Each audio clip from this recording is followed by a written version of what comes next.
প্রিয় দর্শক, আপনারা জানেন যে বাংলাদেশ ভারত সম্পর্ক টানাপোড়েন চলছে এবং এই টানাপোড়েনের অন্যতম প্রধান কারণ হলো শেখ হাসিনা।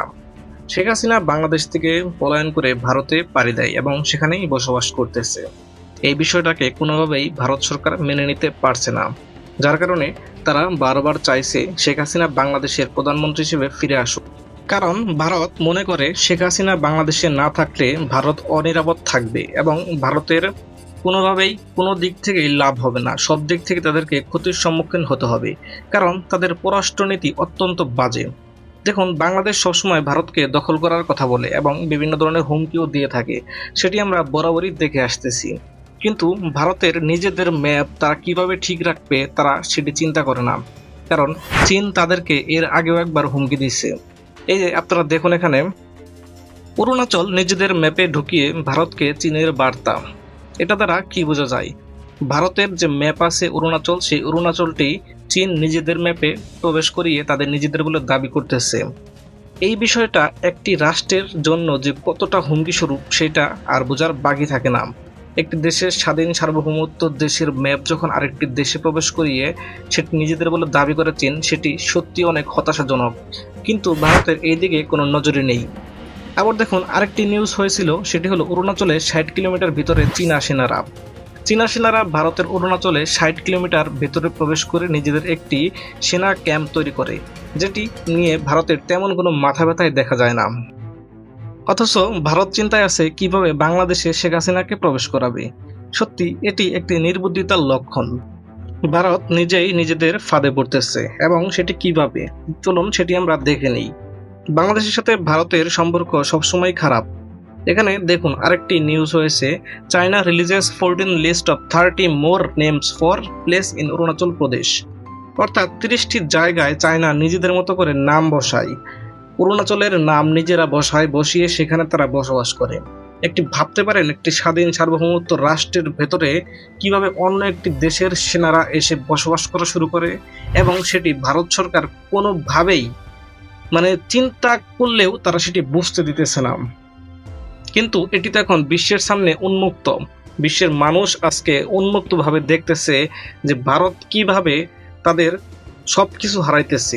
চতুর্দিক থেকে চীন তাদেরকে ঘেরাও করে রাখছে। লাদাখে এর আগেও ভারতের সৈন্যরা চীনের সৈন্যদের কাছ থেকে সবসময় ধরপাকড় হয়ে আসতেছে। তারা চীনের সীমানার ভেতরে প্রবেশ করতে পারে না, কিন্তু চীনের সেনারা ঠিকই ভারতের সীমানার ভিতরে প্রবেশ করে তাদেরকে মেরে চলে যায়। এসব তো গেল আগের কথা।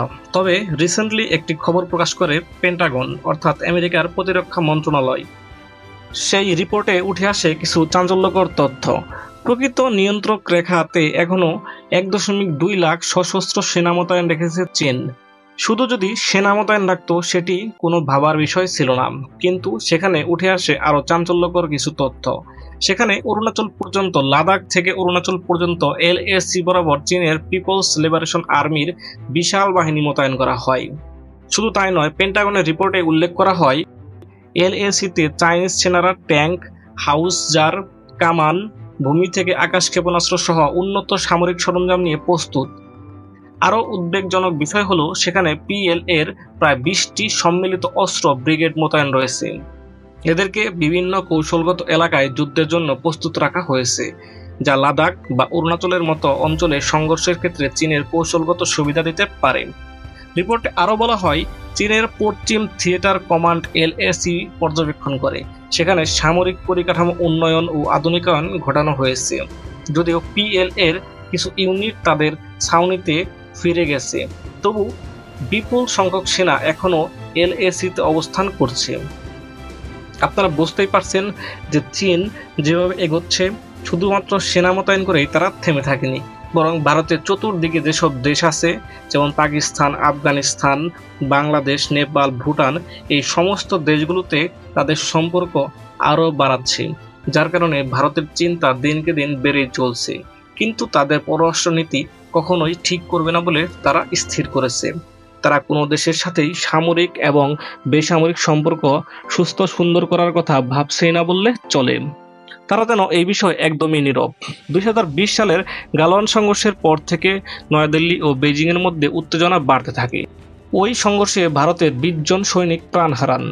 কিন্তু চীনের কোনো সেনাই কোনো ক্ষতিগ্রস্ত হয় না। পাল্টা আক্রমণে চীনেরও উল্লেখযোগ্য ক্ষয়ক্ষতি হলেও তাদের কোনো সেনা মারা যায় না। সেই ঘটনার পর ভারতও এলএসি বরাবর সেনা মোতায়েন বাড়ায় এবং পরিস্থিতি স্বাভাবিক করতে কয়েক দফা আলোচনা হয়, কিন্তু সেই আলোচনার কোনো সুফল তারা পায়নি। পেন্টাগনের এই রিপোর্টে ভারতের প্রতিরক্ষা মহলে চাঞ্চল্যকর একটি ধারণার সৃষ্টি করেছে। তবে চীনের দাবি আমেরিকা ভুয়া তথ্য ছড়িয়ে উত্তেজনা উস্কে দিতে চাইছে, কারণ তাদের অস্ত্র বিক্রি করতে হবে। বেজিংয়ের মুখপাত্র এও বলেন, ভারতের সঙ্গে চীনের সম্পর্ক উন্নত হওয়ায় যুক্তরাষ্ট্র তা মেনে নিতে পারছে না। বিষয়টি যদিও একটি শুধুমাত্র ধারণা, সেই ধারণাকে কেন্দ্র করে হয়তো ভারত এবং চীন উত্তেজনা বাড়াবে কিনা সেটি এখন সময়ের দাবি। এছাড়াও রিপোর্টে চীনের পরমাণু শক্তি বৃদ্ধির উল্লেখ রয়েছে। আপনারা জানেন যে চীনের বিষয়ে ভারত এবং আমেরিকা সবসময় একটি উস্কানিমূলক তথ্য ছড়িয়ে থাকে, কিন্তু চীন কিন্তু সবসময় নীরবে এগোতেই পছন্দ করে। আমেরিকার তথ্য অনুযায়ী পিএলএর কাছে বর্তমানে 600 পরমাণু অস্ত্র রয়েছে, অর্থাৎ চীনের সেনাবাহিনীর কথা বলছে, যা 2030 সালের মধ্যে 1000 ছাড়িয়ে যাবে বলে ধারণা করছে। দেখুন, চীন একটি বৃহত্তর অর্থনীতির দেশ এবং একটি বৃহত্তর শক্তি। তাদের কাছে 1000 পরমাণু থাকা কোনো খারাপ বিষয় নয়, বরং তাদের নিরাপত্তার জন্য এটি প্রয়োজন। পেন্টাগনের রিপোর্টে চায়না সেনার অভ্যন্তরীণ দুর্নীতির বিষয়টিও তুলে ধরা হয়েছে, যা তাদের স্থিতিশীলতার জন্য বিপজ্জনক বলে ধারণা করছে। তবে সামরিক আধুনিকায়নে অন্যান্য দেশের তুলনায় এগিয়ে রয়েছে বেইজিং।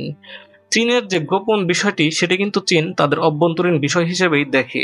তারা বাইরে কোনো তথ্য সহজে প্রচার করে না। তো বন্ধুরা, সবাই ভালো থাকবেন, সুস্থ থাকবেন, দেখা হবে আবার।